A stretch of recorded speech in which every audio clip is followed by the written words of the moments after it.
So hey guys, this is our next mini blog. তো সেদিন ছিল সপ্তমী।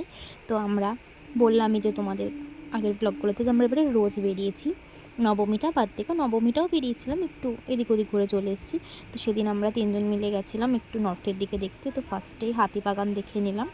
হাতিবাগান দেখে, হাতিবাগানটা ছোট্ট মধ্যে খুব ভালোই করেছিল। দেন হাতিবাগান দেখে আমরা ওখান থেকে শোভাবাজার রাজবাড়ি দেখতে গেছিলাম। তো তার আগে আমরা একটু, আমাদের তো খাওয়াটা ম্যান্ডেটারি, ওই জন্য তার আগে একটু আমরা পাপড়ি চাট খেয়ে নিয়েছিলাম, কিন্তু ওটা অত্যাধিক বাজে খেতে ছিল। ওই জন্য মানে কী আর বলবো, একটা নিয়ে তিনজনে শেয়ার করে খেয়েছি। দেন শোভাবাজার রাজবাড়ি দেখলাম, যেটা খুব ভালোই করে। এটা আমাদের ফার্স্ট এক্সপিরিয়েন্স ছিল, বাট ঠাকুর মানে খুব ভালো লেগেছিলো, কিন্তু প্রচুর ভিড় ছিল সেদিন। তো তারপর আমরা এই কাশী বসলেনের লাইনে ঠিকই দাঁড়িয়েছিলাম, কিন্তু এত ভিড়, ওই জন্য আমরা বেরিয়ে গেছি।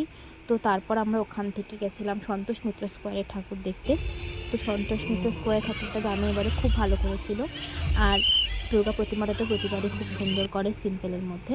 তো ঠাকুর দেখে দেন আমাদের মেন কাজ খাওয়া দাওয়া। তো ওখান দিয়ে খাওয়া দাওয়া সেরে আমরা বাড়ি ফিরেছি। তো এটাই ছিল আমাদের সপ্তমী দিনের ব্লগ। তো কেমন লাগলো অবশ্যই কমেন্ট করে জানিও। Bye bye.